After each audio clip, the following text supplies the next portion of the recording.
नमस्ते, आपके साथ मैं हूं जयप्रकाश शर्मा। सुबह के 10 बज चुके हैं और 10 बजने के साथ ही आज के मुद्दे को लेकर हम हाजिर हो चुके हैं। और आज का जो मुद्दा है हमारा वो है 24 की बिसात यूसीसी से बनेगी बात। यूसीसी यानी यूनिफॉर्म सिविल कोड की बात हम कर रहे हैं। यूसीसी बीजेपी का बड़ा एजेंडा है और 2024 चुनाव का आखिरी दाव भी है।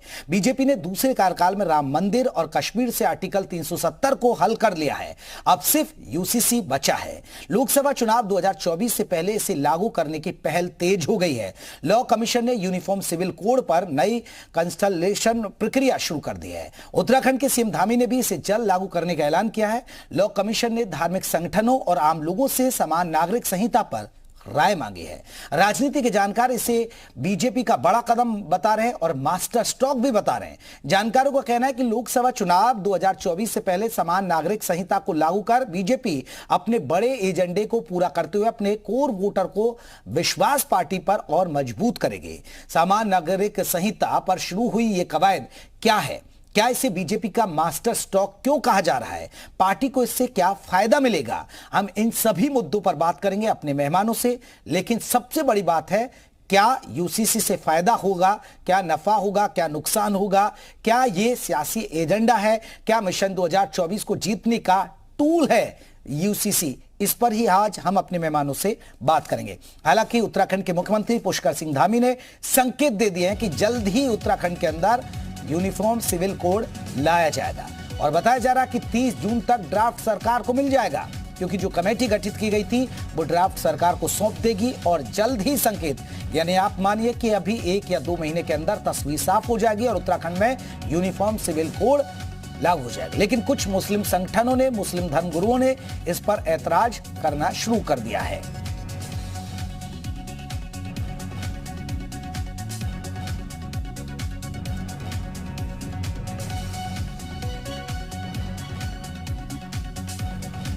तो क्या कुछ लिखा उत्तराखंड के मुख्यमंत्री? देवभूमि उत्तराखंड में जल्द ही लागू करेगी, देवभूमि उत्तराखंड में जल्द लागू करेगी समान नागरिक संहिता यूसीसी कानून।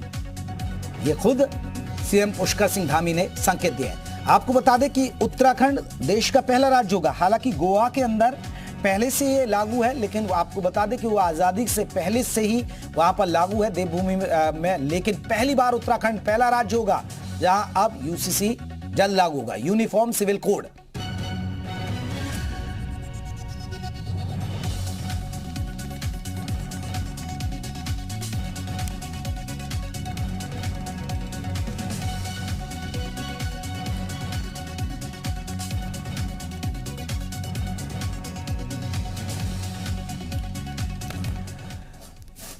तो उत्तराखंड में जल्द लागू हो सकता है यूसीसी, लेकिन क्या सियासत भी हो रही है? क्योंकि मुस्लिम धर्मगुरुओं ने सवाल उठा दिए। इसी पर बात करेंगे। हमारे साथ आपको बता दें कई खास मेहमान रहेंगे। हमारे साथ विपिन कैथुला जुड़ेंगे बीजेपी की तरफ से, अभी हमारे साथ जुड़े नहीं है।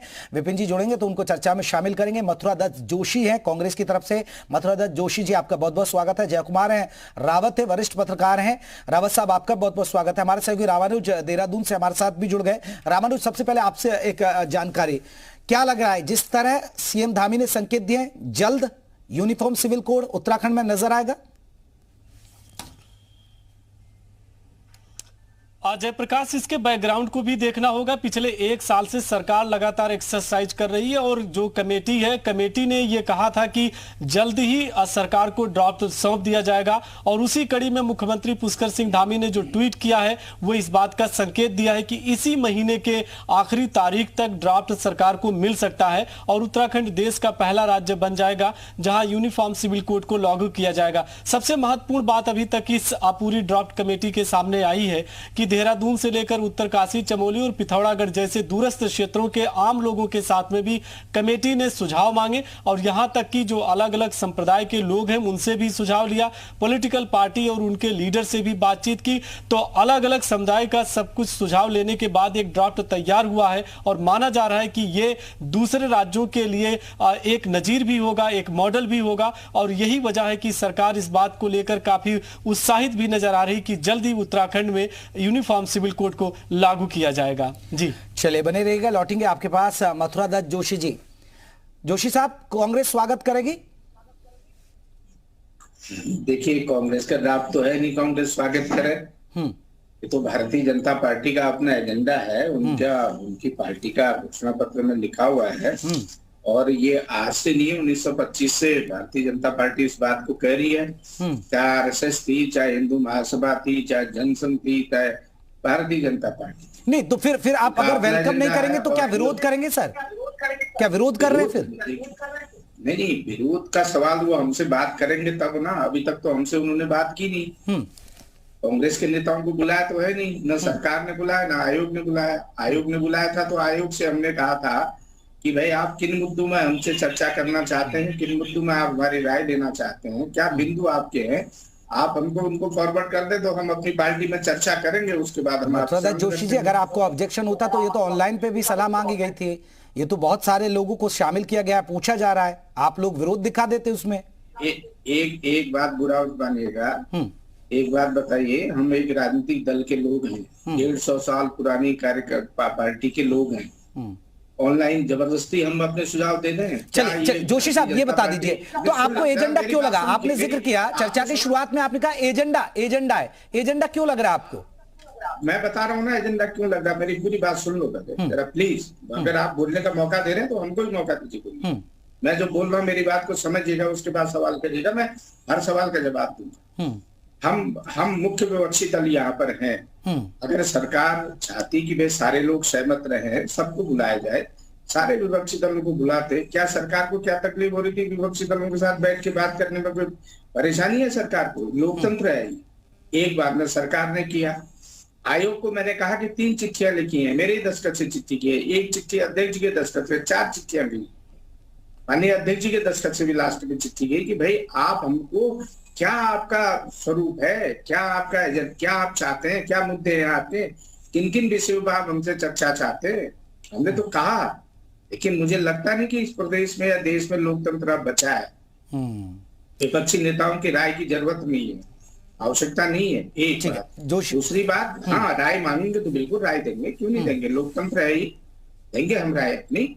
लेकिन आप जबरदस्ती, हम क्यों आपको ऑनलाइन राय दे दे साहब, आप हमसे पूछ नहीं रहे, बात नहीं कर रहे हैं। एजेंडा इसलिए कि भारतीय जनता पार्टी का, अगर आपको याद होगा, मैं आपको अतीत में भी ले जाऊंगा। मैं आपको 1935-36 में जब आज का पाकिस्तान, पंजाब में सरकार बनी थी या बंगाल में सरकार बनी थी, तो हिंदू महासभा के साथ मिलकर तत्कालीन जो आज हिंदू महासभा है, आज जनसंघ और भारतीय जनता पार्टी होगी है, इनके लोगों ने मिलकर सरकार बनाई थी।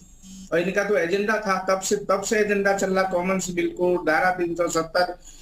लेकिन जोशी साहब, अगर पाकिस्तान, बांग्लादेश जैसे मुस्लिम कंट्री के अंदर अगर यूनिफॉर्म सिविल कोड है, तो फिर तो कांग्रेस को क्यों आपत्ति होती है? फिर क्यों एजेंडा लगता है? अपनी बात हमारे मुंह में क्यों? मैंने कहा हमारी क्या आपत्ति हो सकती है? हमने कहा आपत्ति हो सकती है। अच्छा, सिर्फ आपको भाव नहीं दे रही है, ये मैं पूछ लूंगा, जवाब ले लूंगा। पीछे भी हमारे साथ जय कुमार रावत है, वरिष्ठ पत्रकार, उनसे भी एक रिएक्शन ले लेता हूं। जय कुमार साहब, आ रहा हूं जोशी जी, आपके पास लौटूंगा। जय कुमार जी, आप कैसे देख रहे हैं सियासी नफा नुकसान, कैसे देख रहे हैं सर आप यूनिफॉर्म सिविल कोड को? ऐसा मित्र, पहले तो मेरा नाम जय कुमार नहीं है, मेरा नाम जय सिंह रावत है। जी सर, माफी चाहूंगा कि लोगों ने हमें ऊपर से जानकारी दी। जय कुमार रावत है, जय सिंह रावत जी। हाँ, दूसरी बात यह है बंधु, ये बड़ा विषय है, अगर थोड़ा समय मेरे को मिलेगा, क्योंकि टेक्निकल मामला है। अभी आपको लग रहा है कि उत्तराखंड में लागू हो जाएगा, लेकिन ये सारे देश में लागू हो रहा है। आपको पता है कि 2 तारीख को रंजना देसाई, जो इसके कमेटी बनी है उत्तराखंड की यूसीसी जो ड्राफ्ट कमेटी की, वो मिली थी आपके दिल्ली के जो लॉ कमीशन है, लॉ कमीशन से मिले थे। लॉ कमीशन को इन्होंने अपना जो अनुभव साझा किए, उसके तत्काल बाद 14 तारीख को इन्होंने लॉ कमीशन ने कर दिया आपका नोटिफिकेशन, लोगों से राय मांगनी शुरू कर दी। आप जानते हैं, जैसे इन्होंने कहा होगा भाई राय मांगो, क्योंकि मेजॉरिटी हिंदू को तो कोई दिक्कत नहीं है, भारत तो मेजॉरिटी हिंदू है ना, 80% से ज्यादा हिंदू है, सब कह देंगे। जैसे उत्तराखंड में हुआ, इन्होंने उत्तराखंड में क्या बोला, कहा भाई कि यहाँ पर 85% हिंदू है। किसी ने तो थोड़ा जो थे सीपीएम वाले, थोड़ा जो पॉलिटिकल पार्टीज थी या थोड़ा एक्टिविस्ट थे, उन्होंने मना किया